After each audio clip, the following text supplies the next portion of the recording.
Welcome to another video.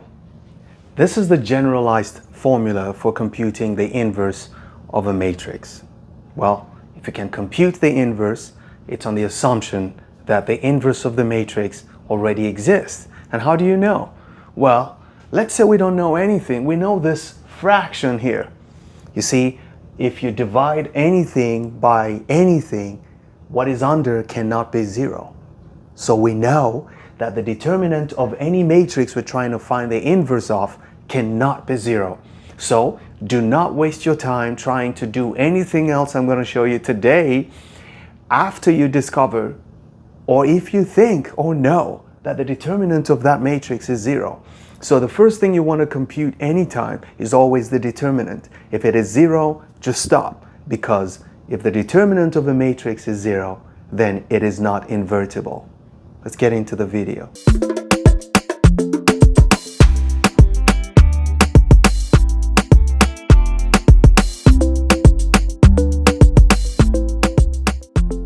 I'm going to use this formula to find the inverse of this matrix, which is the same inverse I used in the previous video, but I want to show you how the formula works. So the first thing, like I said, to do is to compute the inverse. So I have a 2 by 2 matrix, I have a 3 by 3 matrix. We're going to do this first, and then we do for a 3 by 3 matrix. So let's start. So here I'm going to say that the determinant of this matrix I can easily compute. It's going to be 4 minus 6, which is 4 plus 6, which gives me 10. And that I can do mentally. This is something you should be able to do mentally. Is this product minus this product. That gives us 10, right? Now, what's the next thing? We need to compute our C. Now, what is C? C is a matrix of the cofactors of each of the entries. So let's compute C. Let's write C here. So C is a matrix. Now, what's going to be here? Let's look at the minor of the entry here. So delete this row.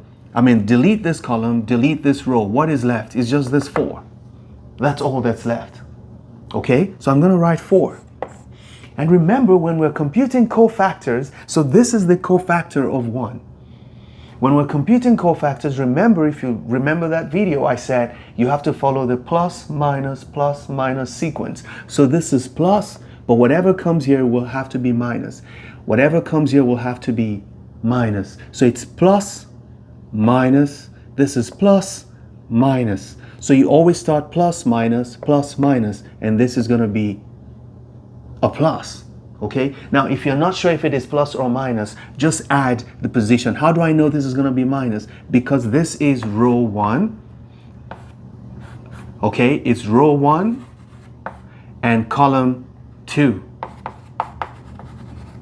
So if you add 1 plus 2, what's that? That's 3. So minus 1 raised to power 3 is minus 1. So I know this is minus. If you go here, this is row 2, column 1 is the same thing. 2 plus 1, you get that. So remember, it's minus 1 raised to power I plus j, where I is the row and j is the column that spot is. Okay, the entry is occupying. So now let's do for 2. If I delete, so 2 is here. If I delete the row and the column, minus 3 is supposed to be here. But we said that anything here will have a minus. So it's minus 3, that gives you 3. If you come here, if you delete the column, you delete the row, what's supposed to be here should be 2. But we said whatever is here needs a minus, so this is a minus 2. And if we go here, this is a plus. Plus, minus, this is a plus, because here is 2 is the second row, it is the second column. So 2 plus 2 is 4, and minus 1 raised to power 4 is plus 1. So there's no minus here. So if we do this, we delete this. This is for 4. We delete this. We have 1 left. We put the 1 here. So this is the matrix of cofactors, and that's what we call C. Now, what do we need to do to C? We need to transpose C. So the new thing you might be hearing in this video is the word transpose. To transpose a matrix means to write the row as the column. So if it is the first row, it becomes the first column. If it is the second row, it becomes the second column. If it is the third row, it becomes the third column. So look at this. So the transpose of this matrix is the first row becomes the first column, and the second row becomes the second column. And we're done.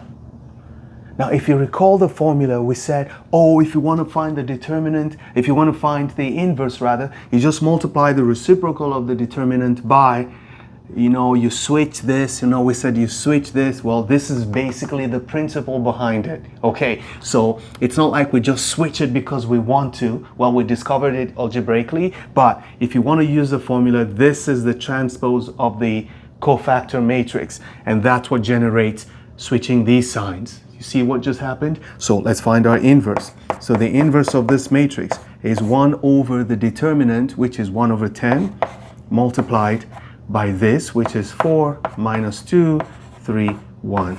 Well, you know that if you push this 1 over 10 in, this is going to become 2 over 5. This is going to become minus 1 over 5. This is going to become 3 over 10. And this is going to become 1 over 10. So this was the answer we got in the previous one. And now you understand what we did to get this answer. Now, how do you do that for a 3 by 3 matrix? It's going to be, you know what? I'm going to use the rule of Serouse. So it means I'm going to copy the first 2 columns, or the first, it doesn't matter which one you copy. I'm used to copying the first 2 columns. So I'm going to write, see, if I multiply in this direction, so I'm going to multiply this way. Starting this way, I'm going to multiply this way too, and I'm going to multiply this way too. I'm going to get 3 answers. So the first multiplication this way will give me 1 times 2 times 0, that's 0. And then I'm going to multiply this way, I'm going to get minus 1. I'm going to multiply this way, I'm going to get 0 minus 0. It doesn't matter. So 0 minus 1, that's minus 1. Okay, that's what I get here. Minus 1. I'm going to wait, and I'm going to subtract the answer I'm about to get when I multiply in the other direction. Okay? So if I multiply this way, this is going to be just as I multiplied the first point here, I'm doing the same thing going up here. So it's going to be minus 1 times 2 times minus 1. What's that going to be? That's 2. Okay, then I'm going to multiply this way. 1 times 1 times 1, that's 1. And then this is 0. Okay, as you can see, this gives me what? I get minus 1 minus 3, that's minus 4. So we already know this because this was the same matrix I used for the previous video. Remember, the determinant was minus 4. So we know the determinant is not 0, therefore this matrix is invertible. The next thing we need, just as in this case, we need to compute our C, and this is where it gets interesting. So what I want you to do is write C and equals a giant matrix. Your matrix is going to have a set of minors. Okay, you're going to get a bunch of minors, which are just determinants of what is left after you delete the row and the column of what you're dealing with. So let's deal with the very first entry here, 1. If I delete this row and delete this column, I'll have 2, 1, 1, 0 remaining, right? So I'm going to have 2, 1, 1, 0 remaining. And I know this position is plus. So this is plus, minus, plus, minus, plus, minus, plus, minus, plus. So I need to remember that. So the next space I'm going to will be a minus, and it's going to have something similar. So what is it going to be? It's going to be, if this is where I'm going to delete this column, delete this row. I'm going to have 0, 1, minus 1, 0 remaining. 0, 1, minus 1, 0 remaining. I'm going to go to the next one. It's going to be a plus. Okay, now that we're done, let's write what the answers are here. Find the determinant here. This is going to be 0 minus 1. That's minus 1. This is going to be 0 minus minus 1. And what's that? That's 0 plus 1, which is 1, but there's a minus, so it's still minus 1. Okay, so that's C. But the formula says we need the transpose of C. And remember, transpose is the row becomes the column. And that's it. Okay, so C transpose will be equal to, let's write it here. If we write this row to become the first column, minus 1, we have 2.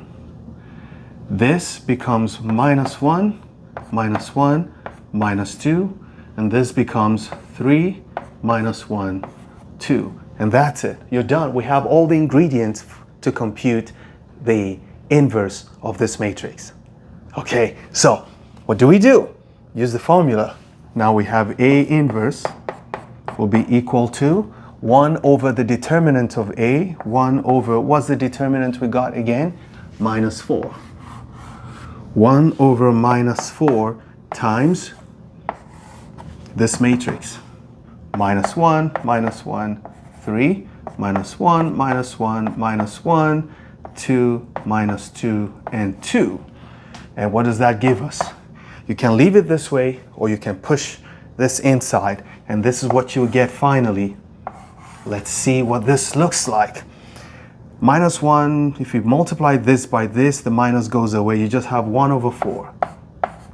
If you do it to this, it's the same thing, 1 over 4.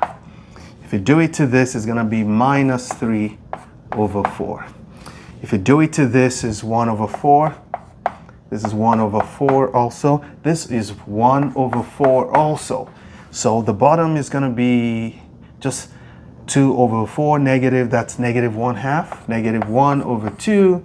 This is going to be 1 over 2. And this is minus 1 over 2.